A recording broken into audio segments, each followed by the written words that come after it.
Hi everyone, what is up? Welcome back to my channel. For today's video, I'm going to be ranking all of my single highlighters. I literally just filmed a ranking all of my bronzers video. If you're watching this, my bronzer video has probably gone up 2 days ago, so check that out if you want to see how I rank all of my bronzers. But I have also already ranked my face palettes and my blushes a while back, so I thought why not rank all of my highlighters as well from worst to best. I love watching ranking videos, so that is why I love doing them as well. If you are new here, then hi, welcome to my channel. I'm so glad you found it. I upload beauty videos 4 times a week and I would love it if you subscribed. But for now, if you want to see how I rank all of my highlighters from worst to best, then please keep watching. Now, what is quite funny is I had 8 bronzers in total, and I also have 8 highlighters in total, which I think is quite a decent size. I think I don't need more highlighters than that, but I do like having options, and I think with 8 highlighters I do have a decent amount of variation. Some of these I haven't used in quite a while, so just a little disclaimer.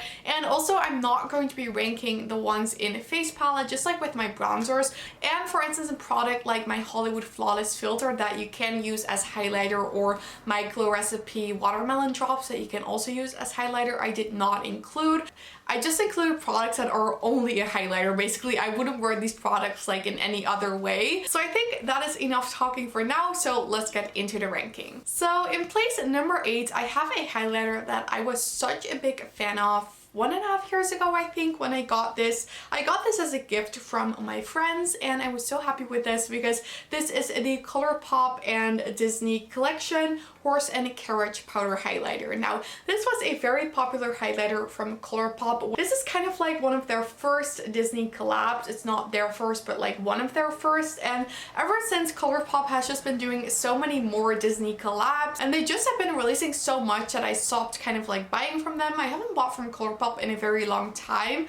Today, this is going live. I think the Winnie the Pooh collection is launching, which I do plan on picking up the eyeshadow palettes just because I haven't bought from them in like so long, and I love Winnie the Pooh. But overall, I've kind of like stopped buying from Colourpop because I find it a little hard to keep up with all of the new releases. My bank account cannot afford that. But yeah, this is a beautiful highlighter. I just haven't really used it anymore. Colourpop never has the shelf life of the products on the actual products, and I don't have the package anymore, so I have no idea like when this expires. But it smells nice, it still works nice, so I still keep this. But this is a beautiful champagne colored highlighter. This is not their Super Shock formula, it is just their normal powder formula, but it is super pretty and smooth on the skin. So this is what the Colourpop Horse and Carriage highlighter looks like. Also, excuse the leftovers of the bronzer swatches that are still on my hand. I tried washing them off as best as I could, but please ignore. But yeah, this is a beautiful highlighter. As you can see, it just has a beautiful glow to it,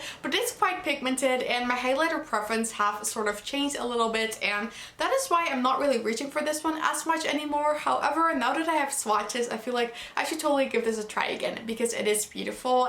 My number 8 highlighter, so my worst highlighter, is not a bad highlighter at all. It's just like my least favorite from the ones that are currently in my collection. Yeah, this Colourpop Horse and Carriage Cinderella highlighter is absolutely beautiful. I just don't really reach for it anymore, which is kind of sad. In place number 7, we have another such a classic one, and I was so late to the party with this thing.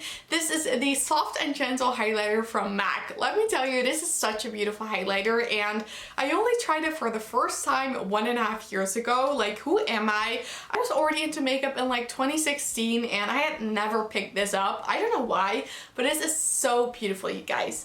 This is what it looks like.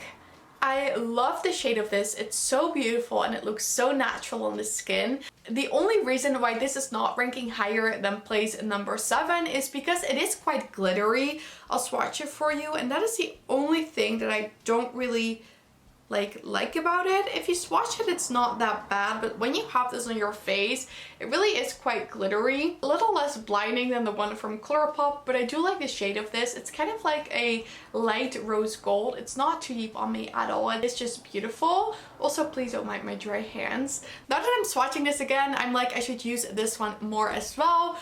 Doing these videos kind of like reminds me which products I have in my collection and I should use before I continue buying new ones. But yeah, this is a beautiful highlighter from MAC. Such a classic, but I'm happy to have it in my collection. The next we have one from Nabla Cosmetics, and this is the Nabla Skin Glazing Glass Skin Finish Glow Powder. So I have this one in the shade Ozone, and I think the description I just read to you is really what it's like. It's glass-like on the skin.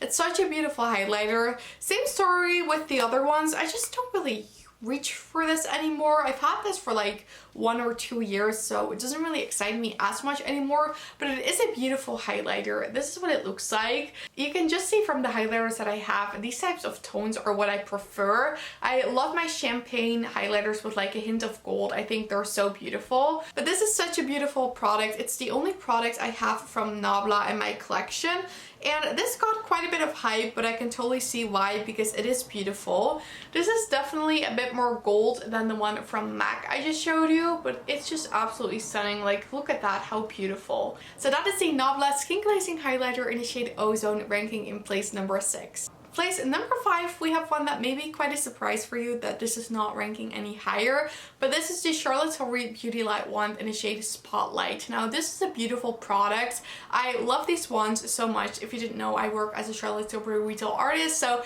I use these products like quite a lot at work, and I do really like them. However, I feel like I'm just not a liquid highlighter person, but this is beautiful if you want a very subtle liquid highlighter.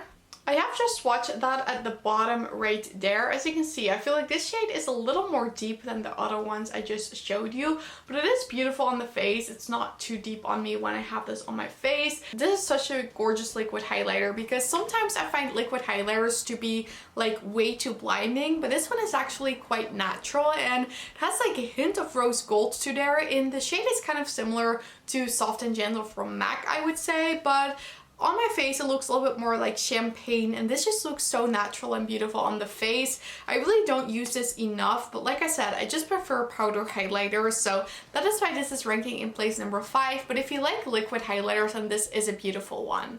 In place number 4, I have a tiny little baby highlighter. This is from Natasha De Nona in the little Blush and Glow Duo. Look how tiny this duo is, and in this you're getting both a blush and a highlighter, so the highlighter in this is pretty tiny. This is what it looks like, and like this, it looks a little rough. I have definitely used this one quite a bit, and I really like the blush as well, but this is such a beautiful highlighter. I was actually surprised by this. So this highlighter right there is the Natasha De Nona one, the top one. As you can see, it's definitely less pigmented than the one from Nabla, but it's still beautiful, and I really enjoy using this. I feel like it's such a beautiful highlighter, and I feel like my hand doesn't do it justice. It's absolutely beautiful, and it's a little more natural than some of my other highlighters, which I really like. However, this is definitely still like visible on the skin. So that is the Natasha De Nona Mini Blush and Glow Duo. I really recommend this if you like the blush shade as well. Place number 3, I have the highlighter from my Charlotte Tilbury Filmstar Bronze and Glow Duo. This is such a beautiful highlighter, and in my mini duo that I used to have, I used so much of that highlighter. So this is really a beautiful highlighter on the skin. It's a gorgeous glow. As you can see at the top, it's kind of also like that glass skin finish. It's just so beautiful, and I feel like the undertone of this is just perfect as well. This is one that, like, on days where I feel like I don't know what I want to wear, I will reach for this one, and it always looks good. It's a very pretty sort of like light gold champagne-y shade, but it's absolutely stunning, and every time I wear this I really enjoy it. So that is the Charlotte Tilbury Filmstar Bronze and Glow. And then maybe quite surprising, but the number 2 and number 1 are actually my newest highlighter additions, and I've been loving these new products so much. So in place number 2, we have this one from Tarte, and this is the Tarte Amazonian Clay Highlighter in the shade Exposed. I'm so late to the party with this one as well. I feel like this used to be so popular in like 2016 too, but like I said, I've just never picked it up before. But last month when I was making a Tarte order, I was like, let's order this one as well. This is what it looks like. When I saw this, I thought it was a lot more gold and like a little darker than I thought it was going to be, but this is honestly so beautiful on the skin. This is, I think, the most like intense highlighter I have in my collection, and it's also the most gold highlighter in my collection, but I feel like for my skin tone, this is the perfect shade of gold, because sometimes gold highlighters can leave a bit of a cast because they're sometimes too deep. But this one is the perfect like amount of gold for my skin tone. So I've swatched it at the bottom right there. I hope my camera is picking it up. As you can see, this is so beautiful. I really like the hint of gold that this one has because all of my other highlighters are more of a champagne. But this is such a beautiful shade and I feel like this looks so beautiful on the skin. It is a little bit more glittery, but honestly I don't mind it because it's beautiful. So if you haven't tried this highlighter from Tarte, then just know it's super pretty and quite pigmented as well. And in place number 1, we have the beautiful Charlotte Tilbury Pillowtalk Multi Glow. I have been wearing this product almost every single day since I got it. It's honestly so beautiful. I do just really like my light pinky highlighters. I love pink, so a pink highlighter I love when it's really subtle. And this is definitely a gorgeous subtle pink highlighter. So I think you guys have seen this many times by now. This is quite a popular product at the moment, but I can totally see why it's absolutely stunning. So this is, like I said, the Pillowtalk Multi Glow. And what I usually do is just mix all of the shades together. And this is definitely more pinky toned than some of my other highlighters, but it looks very natural. So the bottom one is what that one looks like. As you can see, when the light hits, it's just a gorgeous shade with like a tiny hint of pink to it. But what I love about this is that this blends into your blush so beautifully, especially when you're wearing like a glowy blush. This just looks so natural and beautiful and it blends into your blush so nicely. So I highly recommend this Pillowtalk Multi Glow highlighter from Charlotte Tilbury. The one that I have is in the shade Romance Light, but there is also one shade deeper than this, which is called Dream Light. It's beautiful as well if you have a deeper complexion, and I just love the formula of this as well. Okay everyone, then these were all of my highlighters and how I would rank them. I hope you guys enjoyed watching. Let me know in the comment section down below if you agree with how I rank these highlighters, or would you have ranked them differently. I would also love to hear what your favorite highlighter is from your collection. And if you did enjoy this video, then I would absolutely love it if you gave it a thumbs up. And don't forget to subscribe and turn on the notification bell if you don't miss any of my videos. All of these things would help me so much with my channel and I'd really appreciate it. But with that said, I want to thank you guys all so much for watching. I really hope you have an amazing day and I really hope to see you in my next video. Bye!